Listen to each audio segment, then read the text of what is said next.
Oh my lord. It has been forever. Hey guys, it is truly great to be back on YouTube, specifically Scoutr. I'm making a video today to talk to you about something that I want to do new on this channel that I haven't ever done before, but I want to start talking about it regularly. Let me ask you a question. Do you know what prepping is? Prepping... Oh god. It's happening! According to a very reliable source I found on the internet, Google. Basically, survivalism, also known as prepping, is basically where you prepare for a catastrophic event. This can include things like nuclear fallout, zombie apocalypse. I think those are the two most common that you'll find in movies and video games and pop culture in general. Now, lots of people know preppers as kind of the crazy, survivalist people. You know, they're the creepy rednecks who carry a machete around and you know the type. But I'm starting to get very interested in prepping and what it's all about. So you may be wondering what Scoutr has to do with this whole prepping survivalism thing. Well, if you think about it, a lot of the things that you learn in Boy Scouts or survival applies to prepping, and prepping also applies to scouting.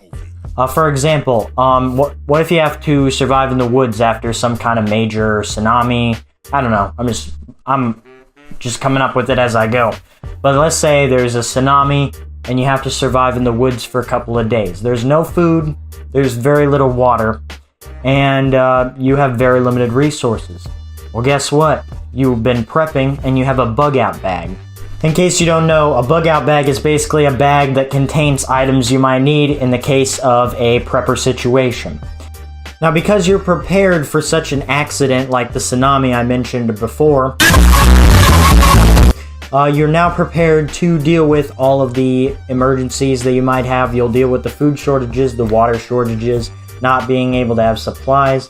You'll be able to deal with your shelter problem, especially if you have a Fallout shelter, which, if you play Fallout, good for you. Now, technically speaking, most people are preppers in their own right. A prepper is very loosely defined in this case. See, if you go out and buy life insurance, that's technically prepping. If you buy car and house insurance, that's prepping. If you keep a stock of food in your basement in case of a tornado, that's prepping. No matter how big or small that may be. But on this channel, I'm mainly focusing on more extreme degrees of prepping. Now, what this means is basically the big preppers, is what I'm going to call them pro preppers for now. There are three things that define them according to this website called cityprepping.com. Go check them out, I'll put a link in the bio. But basically, a pro prepper will focus on three things: acquiring supplies that would enable survival if a catastrophe strikes, gaining survival skills, and also building relationships with others who call themselves preppers. Now, on this channel, when we talk about prepping, we're going to be going mostly over the survival skills and also maybe some packing techniques. And I mean, obviously right now we're building a community of preppers as well. So yeah, that already takes care of one thing.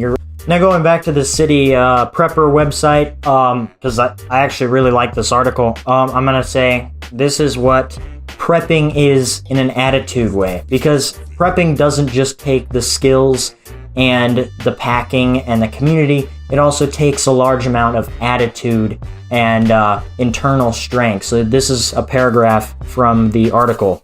It says, so then what is prepping? Prepping is the attitude of learning to take care of yourself and your family and helping those in your community. There was a time in our country when this was considered just common sense, but is now considered fringe. So that pretty much covers what prepping is, and I guess that's pretty much the end of the video. Thanks guys so much for watching. If you like this video, drop a like, and if you didn't like this video, that's sad. Shame on you.